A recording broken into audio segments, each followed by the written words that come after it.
Og I det får vi at halda fram vi 7. kapitlet i Johannes evangelium. Kapitlen hever 3,5 vers, og I søgnaste viko ta seg om de 13 første versene i hessen her kapitlen. Jeg kan lukka nevna lydsindre akkurat her som ta seg om søgnast, og som stender ut om første versen.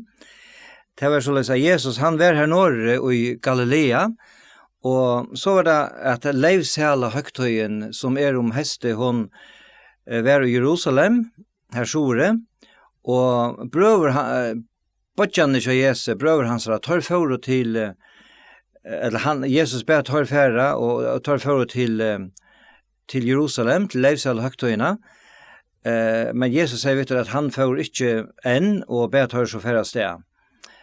Men tar så var farner, så får han øysene til Jerusalem, og lytsendur ta løy inn i hese her vikene som leivsal og høgtøyen vær.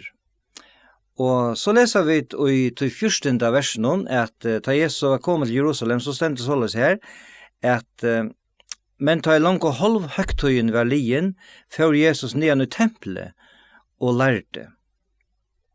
Som jeg nevnte senast, og kanskje også nevnt før, så levde Jesus etter en neivare atlan som var løgt framman undan, sama vi gode og i himle, og tog stendur aktor og aktor at tog, eller tog med hansara, var enn ikkje komen. Og i de første versene i hessen her kapitlen så vi at Jesus øysene nevnte hettar og sier vi brøversøyner at tar skulle færa nian til høgtøyna, som jeg nevnte, og at han ikke får enn, og så sier han etter her, tøymoen ikke kommet enn. Men så får han, og så tar jeg halvhøgtøyen ved ferien, så får han igjen i tempelet og lærte. Og da Jesus var kommet her ned i tempelet, så leser vi at det stender så løs. Jeg kan lukka nevna til Aren at da det stender at han får nian i tempelet, så var det sånn at Jesus var i tog parsten som var kallet over forskjæleren. Her vanlig folk, det vil si andre enn prester og høvespresteren hadde løyve å komme. Og så leser vi i 15. verset, ta undra oss jødene og sagt, hva han hever hessen lærte om søyn, ta han ikke hever lært, ta undra oss. Helst har det særlige undras av hvordan vel han visste om alt det som stod i Gamla testamentet. Men Jesus var jo god, så han var allvidande. Han visste alt om alt. Ikke i allheimen var eller honom okjent. Han kunde ta seg vi om alt og grøya fra øtlån, og ikke at Iva stod, var det også den her allvidanen som jøderne undra oss da.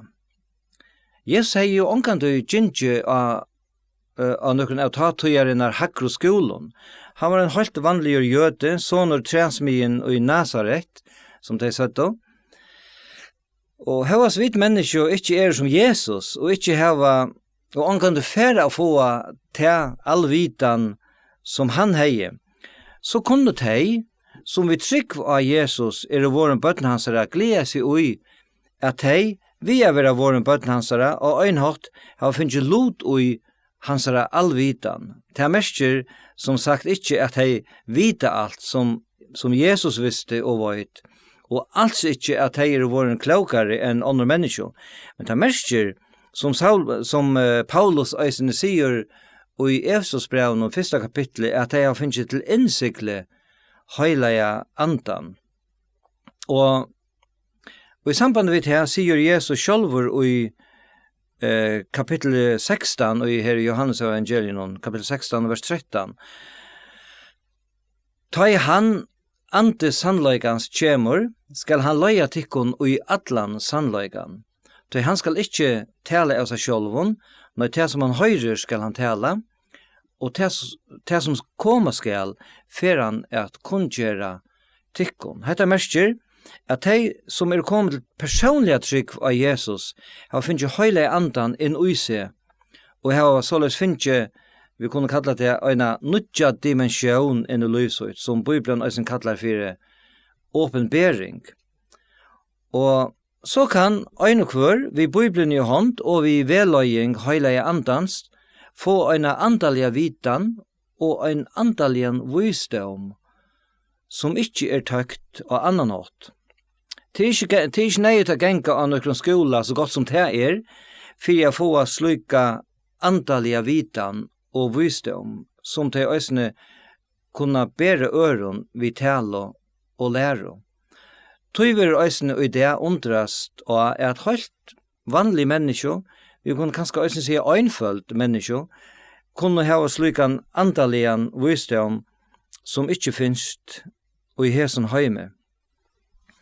Her stendur at og i som versen jødarner undravast, som jeg kanskje har nevnt før, så talan tar løyande jødanar, tar 70 mennene i ranen, råherrar, farsiarar og skriftlærder, ta Johannes nevner jødanar. Vi kvart sier han jødaner, og vi kvart sier han falske, som sjående i øysene var jødar. Men ta skriver han om det vanlige falske. Jødarner undravast. Tar var nøtter at vi genga, at her var ein som hei en helt særlig vitan. Og det skulle være så helt naturligt at for å trykke på at nå var Messias kommen.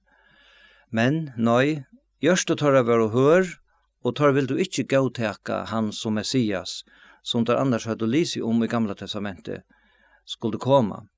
Så løs øyne ut det. Så langt som mennesker gjør hjertet så et hardt fyre til evangeliske bådskapen, ingen vevn for en menneske, men ta i til leter hjertet så et oppfyre gode, så det at de vil få høylig andan og få en visdom som de annars ikke har kjent.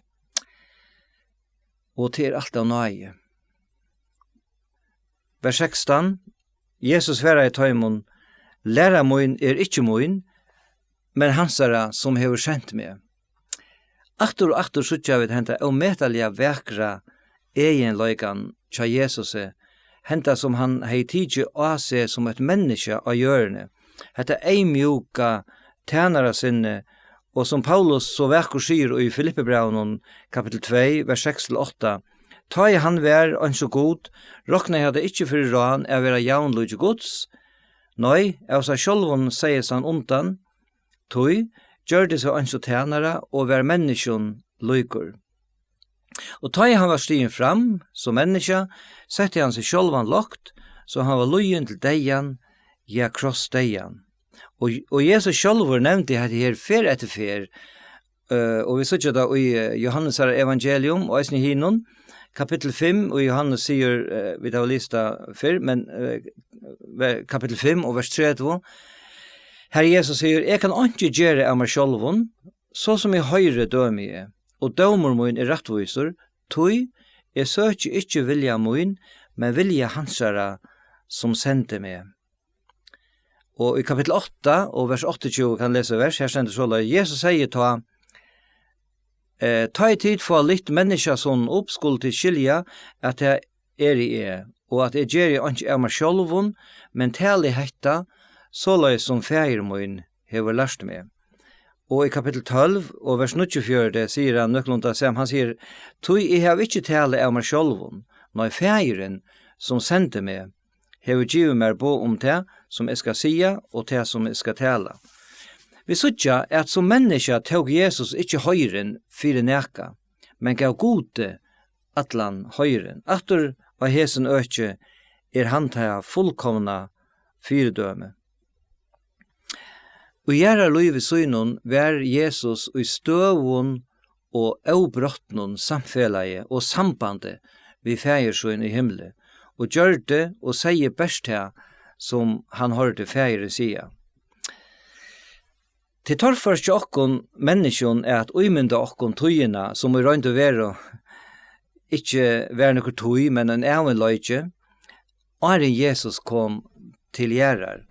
Halt fra opphavet, og i hesson evenløyga vær god, og her vær tru øynten, god feiren, god soneren og god høyla i anden.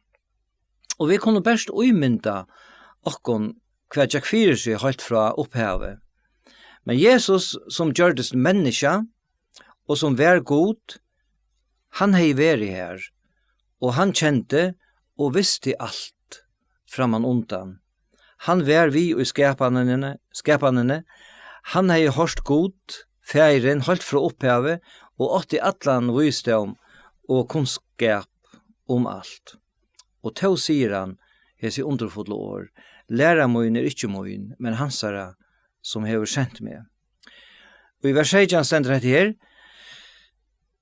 vil nekar gjera vilja hansara, skal han få a suttja læran av gode, etter etali av meg sjølvun. Og i hesson versen ein treit, men samstundes eit underfullt lyfte. Vil nekar gjera vilja hansara til treiten, skal han få a suttja til lyfte. Vilja vi gjera vilja hansara, skulle vi få a suttja. Og at vi få a suttja mersker, at vi få en sjøn, etla, hetta som nevnte Jan, en åpenbering. Vi får a suttja nekka, som vi ikkje hava sæfyr, og som hesen heimur ikkje ser. Vi får a suttja vi okkara innar og eion. Her sier Jesus til sjálfur, som nevnte Jan, om a fåa og hava andalja vitan og visdom. God gjever okkon en andalja visdom, så vi førfri a skilje middelen at meta og at teka støv. Og i hesen førenon var det hesen her førløgjen a suttja læran var av gode, etla Jesus tala av seg sjálvun. Hetta en ometalliga alvarsom søk, eisen jo det, tog det så mengar lærer god, nekvar falslærer, og til å være vi tog vitan, og tog visdom som god, gjør okkon vi høyla i andanon, vi førfyrir a suttja læran av gode, etla menneskje tala av seg sjálvun. Og her sier Jesus og jødnon, at tar må gjøre til en treit for å komme suttja, Jesus en falsnare, etla han sannløgjen, og det som Jesus sier det her, vil nekar gjøre vilja hansara. Og hva så til å gjøre vilja gods? Hvordan gjør vi vilja hansara? Jo, det gjør vi først og fremst, ta vi djeva okkon under vilja hansara. Djeva okkon til hansara. Vi kjenna at vi syndarar som hava bruk for frelso. Ein har sagt, såleis, luttne veveren til andalian visdom. Skal takka vers 18. Her stendur tann og talar av seg sjálvun, søkjer sina egnu æro, men tann og søkjer æro hansara som sendi han, sannåravur, og auraktor ikkje ui honom. Her nevner Jesus tvær bølkar av menneskjon, de som søkjer sina egnu æro, og de som søkjer ærena til øron, og de som fører noen tja tog som sendi deg. Jesus tog seg i versen om bøynt fram undan i vers 16 om at gjøre vilja hansara, og da jeg nevner om han og taler av seg sjálvun, det om ein som ikkje gjør vilja hansara. Til ein som ikkje lustar etter hva God vil heva han å sia, men taler såleis som han sjálvur heldur vera best, og han gjør det vi øynen endamali, og til æra seg sjálvan. Det merker at røyna at gjøre seg så vel omtøktan som han nekran hatt gjørligt, og så framveis. Ta så Jesus i 17 og helt av versen og sier, «Tann og søker og hansara som sendi han, sannåravur, og auraktor ikkje i honom», taler han sjående først og fremst om seg sjálvan, og viser også, som han også gjør som nekva ærastane, at hansara øynasta endamal at æra fægir og i himmelen. Jesus var det fullkomna fyrdøme, øysene og hesen økje. Han var og han fullkomne, han fullkomelig sannåravur, og alls ønsken auraktor i honom. Men, Som heter fullkomna fyredøme viser han øsne tøymon som tryggva av han, løyena som de skulle genga. Jesus sier, tann og søker og hansara som sendi han, sannåraver.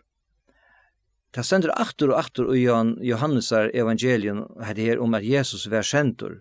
Og så sier han øsne vi lærersvenner søgner, etter at han var risen opp fra tøymon deio, som feiren hever sendt med, sendi tikkun. Hette her nu avbyrden tja tøymon som lærersvenner Jesar, som kjenner han som sin frelsara, ikke at tala av seg sjolvun, ikke at søkja sine ekno men å være sannåra, gjera vilja hansara, og at tala til som til høyra feiren sia. Vers 19. Hever ikke Moses givet til lovna, og angin av til heldur lovna, hvor lykker det mer etter lovnum?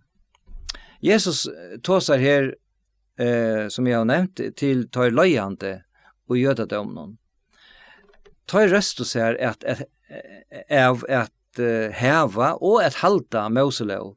Og tar Jesus så sier Vittar at angin av til heldur lovna, og så igjen sier hvor lykker det mer etter lovnum, viser han tar just og etter her at tid atla drepa meg, til lykker mer etter lovnum, tid atla drepa meg. Og hva sier loven? Du måste ikke drepa. Det vil si, tar helt ikke loven av sjølver. Og det sender ene seg i Jakobs brev, Jakob, bror Jesus her, sier såleis i Jakob 2, 12-11, tann og i heldur alla lovena, men snavar og i øynun, våren sjekur og i øtlun. Han som sier, du måste ikke drive hår, sier øysene, du måste ikke drepa. Om du nå ikke driver hår, men dreper, du våren lovbrødder. Så jeg sier Jakob, og vi skulle ikke ta så mye om dette her, men for å gjøre og jeg skal lese vers 20. Falskje svære jeg, du har sett av et eller anda, hvor ligger det her etter løyven? Her nevner Johannes aktor falskje og ikke jødene. Så det var helst det vanlige falskje som kom vi her usøkene. Og vi kunne bare sige, som de pleier å si nå av døven, hvordan lengt ute kunne folk være, hvordan blind kunne de være. Hesen som bæra heie gjenge rundt og gjørst vel, hesen gaugjerar mevor, som hei gjørst øtlis i underverstene torra middelen, og som de allerhelst øtl kjent og til. Nå vil han akkartor fire, evra sektor av ytlun anda. Men, som jeg har nevnt, fyrr, møstøvan og i måte Jesus gjør det spørst herrare og herrare som han narskajest krossen om. Hetta var ikke øynas affæren han var akkardet for slukt. Jeg kan vise av 2 andre støy som kommer 17, kapittel 8, i kapittel 8, vers 8-4 til 12, den dretter. Jødane sværa av honom. Sier vi det ikke av røtton at du samverje og setter av ytlun anda? Jesus sværa, jeg ikke setter av ytlun anda, nei, jeg feir min, og tid vann med. Men jeg søker ikke mine tann som søker henne og dømer. Jeg tror ikke at akkurat det her som også nevnte Jani, om han nevner om etter at feir sin.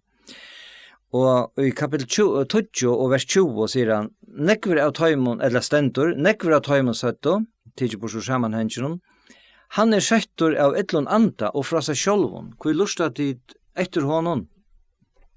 Som jeg nevnte, vi suttje møstu av han hernaie, så hver som han narskaies krossen og deianon. Og i samband vi at møstu av han hernaie, kan jeg også nevna at jeg trykve at just såleis øysene i det. Jeg trykve at avgengeren fra djevlenon verur større og større så kvørst som vi narskast afturkomo i Jesus her. Djevelen verur meir og meir fra seg sjálvun, tog han veit at tog narskast, tog han fer at missa alt vald sutt. Så skal jeg lesa en 4 vers her, fra vers 21 til 24. Jesus sværa i tøymon, 8 versk gjør det, og tid undrast ødel at her. Moses har givet til omskjæringene, ikke så at hun fra Moses, men fra fedronen, og tid omskjærer man sabbat. Vi er noe med over omskåren sabbat, for at Moselov skal ikke være bråten, det de ta et eller annet med, og jeg gjør det et halvt menneske frukst sabbat, døme ikke etter utkjønt, men døme rettvisende døm. Og i hesen versen og svære Jesus tar man atter og på til skuldsettingene at han skulle være setter av ytlen anda. Og det gjør han ved å minne til atter og til som hendte senest han var i Jerusalem, og som vi leser om i 5. kapitlet, da han gjør det mannen, og jeg har vært sjukur i 38 år fruskan. Og han gjør det ved å vise tøymon hvordan skøyft de ta dømt og han fire til som han gjør det. Han sier her i vers 22, Moses har givet til omskjæringene, ikke så at hun fra Moses, men fra fedronen, og til omskjærer man sabbat. Det stod i Moselov, vi leser om det i 3 Mosebok, at en nyfødder dranker skulle være omskåren 8. dagen. Men ta det stendur her i hesen versen som en innskåtten setninger, ikke så at hon, altså omkjøringen fra Moses, men fra fedronen, så var det tog at høyest det stod i Moselov om omkjøringene, så var hun nekve eldre enn det. Om 500 åren, eller fra en ondan, hei god gjørs en sottmål av Abraham, og vi leser, jeg kan lykke lese det som stender om det i 1. Mosebok, kapittel 16, her stender fra vers 12. Hette sottmålen mittel med og tikkon, og jeg kom tutt etter det, som tid skulle halda, hette god, altså som taler ved Moses, som tid skulle halda. Alt mannkinn, tja tikkon skal være omskåret, nå omskilte han hette god som taler ved Abraham, skulle jeg sige. Alt mannkinn tja tikkon skal være omskåret, tid skulle omskjære iverhud tikkara, og det skal være sottmåla tekjene mittel med og tikkon. 8 dager gammalt skal kvart drøntjabaten tja tikkon være omskåret, og så framveis. Skal stekke her. Det vil si at ta det passa i såleis at sabbator var 8 dager etter at en dronker var fødder, så skulle han være omskåren tann dagen. Og så var det just sabbat. Og så det at Jesus sier vidt deg, eller tar her, vi noe med over omskåren sabbat for at Moselov skal ikke være bråten. Tid ta idl inn av meg, til jeg gjør det et halvt menneske frukst sabbat. Det som stender her, stort og grøyt, til det at det hekker ikke saman tjadøymon. Akærene møter honom var pura høpesleiser. Og så løs det øysen i akkurat døven. Det akærer og alåp som vil gjøre det årgods høpesleis, og har ikke halt, og i tog vereløyga at all skriften innblåst av gode. Så skal jeg lese vers 25 og 26 og 22. Nekrer Jerusalems menn søtt og nå, det ikke her som tar litt et løvnån? Nå taler han frukt, og tar seg ikke år vi han. Monoraherren verlig av asana, at han Kristus. Til omhenta vita vid kvean han men ta Kristus kjemur, var et ånden kvean han Hese her Jerusalems menn, som vi har nevnt her, tar var en pastor av de vanlige falskene, og som vi suttja, tar undrast av at hesen øyne, som så mange lov etter løyvene, kunne halda fram a genka frukt i middentørra og tala frukt, og som tar sige her, og tar sige ikke et år vi han. Her et omedelig godt prekk om hver Jesus i verleggende vær, hver Jesus vær. Det skulle ikke være nekka fire tja ødlene som gjør noen at tidsi Jesus og just vi han på en av veien. Han var øyn, og tar var nekver, men det bær ikke til. Tøy med hans vær ikke kommet enn. Og vi til at Jesus var god, trygg vi at det var såleis vi honom, at en kraft var rundan han, eller gikk ut fra honom, at det var tøymon omøvelig at heka han. Det bær snøkksagt ikke til. Ta vi lesa i evangelien så kör vi flera ferier prekv om hettar. La meg teka 2 dømer. Vi leser i Lukas kapitel 4, han var i synagogen i Nazaret, og jeg skal ikke komme inn på, han taler i heimbo i Nazaret, i synagogen, og det skal jeg ikke komme inn på hva han taler om, men jeg skal bare lese hese versen. Det er sant av Lukas 4, fra 28 til 32. Ta i som i synagogen var og hørte og hettar, altså det som han taler om, ta fyltos de ødel av røye. Og det røstost, og tog han av bøynen, og fører vi honom ut av eggfjallsins, og i stedet tar av bygder av, jeg støyde honom åman. Men han gikk mitt og gikk noen flotjen, og fører sted. Her gjør det Jesus et under. Her ute av eggfjallsins, her allerhelst nekver mans har hilt i honom, og kanskje har vært ferdig å kaste han ute av. Ta fører sted, mitt og gikk noen flotjen, som det stender her. Jeg har ofte hukst om hvordan han, Jesus, måtte gjøre. Kanskje var det så løs at han til løtene gjør det seg avskjønnelig og forbra sted, eller kanskje gjør det ikke så løs at alt som hilde honom knapplige miste kraftsøyne og kunne ikke halde honom. Vi vet det ikke, men det er så underfullt å lese om henne Jesus, som så løs atter og atter prekvei at han var god som kunde i alt. Jeg kan tenke et annet døme. Jeg husker om ta Jesus var tidsen, eller vi kunne heller si at hei lærte seg teka her inne i Getsemane.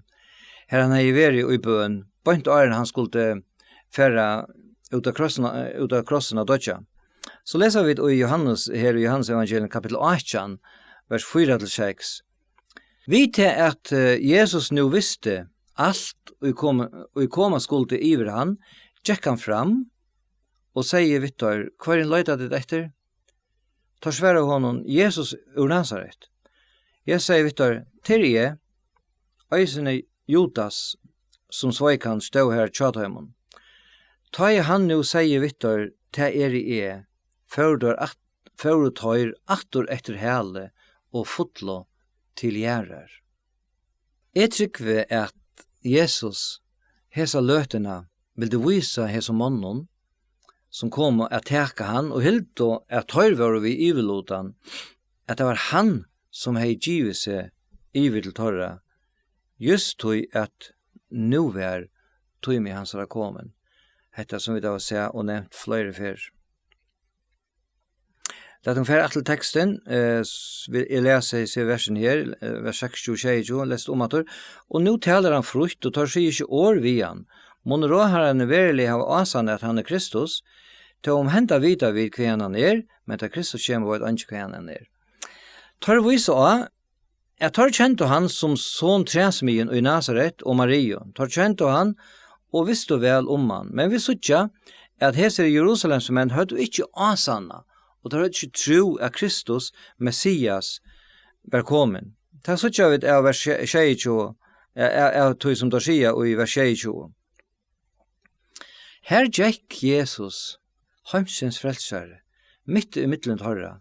De så han, de hørte lyset alle år hansara, de så underverskene som han gjør det, og de dødde de ikke av suttja, at dette var Messias som var kommet for å frelse deg. Og ta i hese menn så sier, ta i Kristus kjemur, var et angen kveane han er. Det tog at ta døven jingus over om, at ta i Messias kom, så kom han knapplega og av en gate før han hatt. Men her var han, og de vil du ikke trykva av han. Så stender det her i vers 28. Jeg leser vers 28 og 29. Ta røpte Jesus, men han lærte i tempelen, tid bæg kjenna meg og vita hva han er, og jeg meg sjølvun ikke kommen, men han sannor som sendte meg, han som tid ikke kjenna. Jeg kjenner han, tog jeg fra honom, og han hever sendt meg. Først at her, tid kjenna meg, det som Jesus sier, ja, det passar, jeg i oppvaksen i Nazaret, her har vi bo større en parst av mine løyve, jeg sonor Maria, og som tid så tjada Josef, træsmien ur Nazaret, men er mer enn det. Jeg mer sjølvun jeg ikke kommen. Jeg kommen fra hin og sanna gode. Han sendte meg, og tid kjenner han ikke. Jeg kjenner han, tog jeg fra honom, og han har sendt meg. Jeg kommen fra gode, som det sender i fyrsta versen og i Johannes evangelium, og i opphavet hver året vær tja gode, og året vær god. Det er det som han sier aktor i hesen versen. Og så vers 3, stender det her, ta rønt og tar at tekan, men tåla i ønsken hånd av han, tog med hans her vær ikke kommet enn. Her stender så det som vi flere før har se, og som jeg har nevnt, ta rønt og tekan, men tar bær ikke til, og tog løtter ikke hånd av han. Tog med hans her vær ikke kommet enn. Og så skal jeg lese vers 1, som er det sørste verset jeg leser. Og i det, og ta seg om, her stender, men monk av falskjennom tro av han, og teisøtto, ta i Kristus kjemur, man han ta for å gjøre flere tekjen enn hesen hever gjørst. Hadde ljóa så godt, monk tro av han. Det var godt. Så måtte Jesus være glæver. Det var jo tog han var kommet, jeg vet trunna til menneske. Eller var han glæver? Nei, jeg tror ikke at han var glæver, for jeg hettaslega jeg trygg. Du point etter stendig jo at jeg satt og ta i Kristus kjemur, man han ta for å gjøre flere tekjen enn hesen hever gjørst. Til å si at jeg tror av Jesus, men trygg torra hei ikke vire.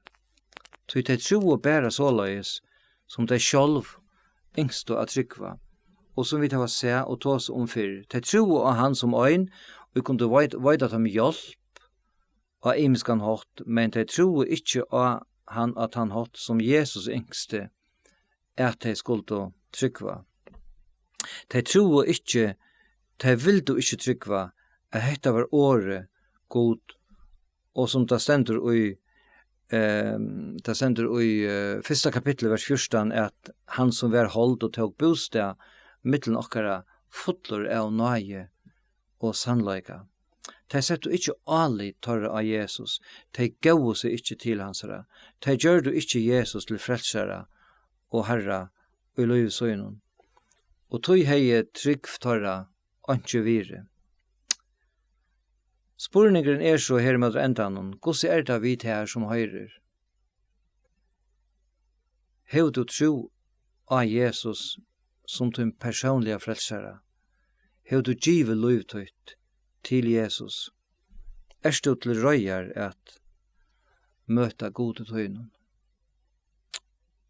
Vi skal be sammen. Gå feir, vi takkar deg for at vi har kunnet være her etter en affær i Iktos, vi er en bibeltøyma. Takk for i året tøyt. Og jeg beder om at jeg også må være til hjelp og sikning og trøst for ankran som sitter her ute. Takk for at du er nøye, du er kærlega, takk for at du konster nyer, takk for at du gjekk som mittelen mennesker, og du hei aho og idamon, du vil du så feien at du kommer til tøyen. Herre, jeg beder om at det må være mennesker som leter sitt hjerte oppfyrt her, og komme kjenne til feir, og at du må sikne kon ønstekan som hørst i det. Takk for i alt, og i Jesu navn. Amen. Så ferdig er øyne ut det at synge en sang, og derfor er synge en halvtid som kanskje nok som jeg kjenner. Til sin sjankeren som byrja såleis. Og i myskre og ljøse ved Jesus og Jack, Jack noen skiftande tøyernar her, men ta myskast vær salmoen til at trøstena fikk, enn som avur han trofastor er. Det det som enden av alle versene og i nilanen heter om hans trofaste, enn som avur han trofastor er.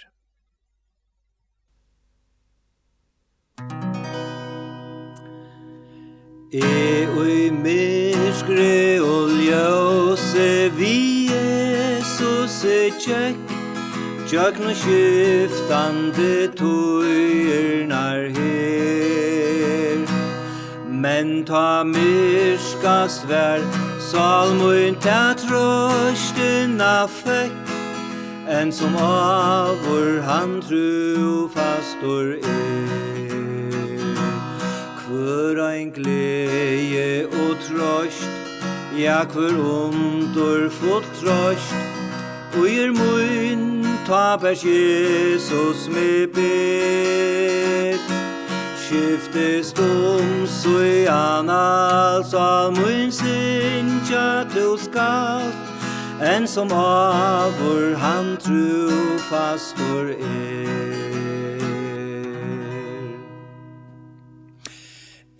a ønslion veie vi Jesus for, og så tunglig menkan møy fer. Men åtte ta okan, ta neien vær stor, en som avur han trofastor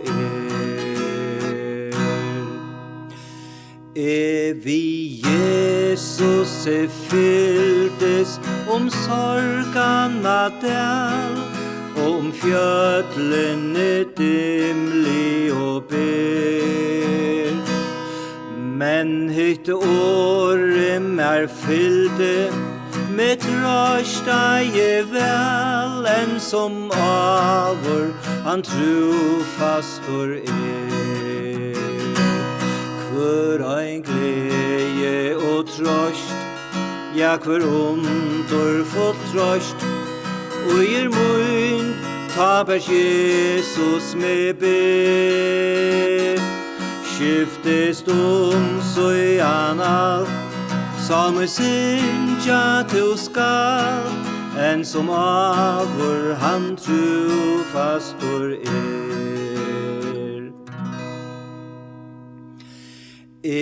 vi Jesus tjekk, ta i alt vær så ljøst, ta i smulande vær henda ver. Onga glede som hesa, ta kjente møy brøst, en som avur han trofastor Ja, vi Jesus fyrste klævur kvanda, og hans nærvera sælan med kjær. Og skal deian smakka med bera skal ta, en som avur han trofastor Kvør ein glede og trøst, ja kvør full trøst, og mun ta bæs Jesus me ber. Skiftest så alls salmun sinja til skalt, en som avur han trofastor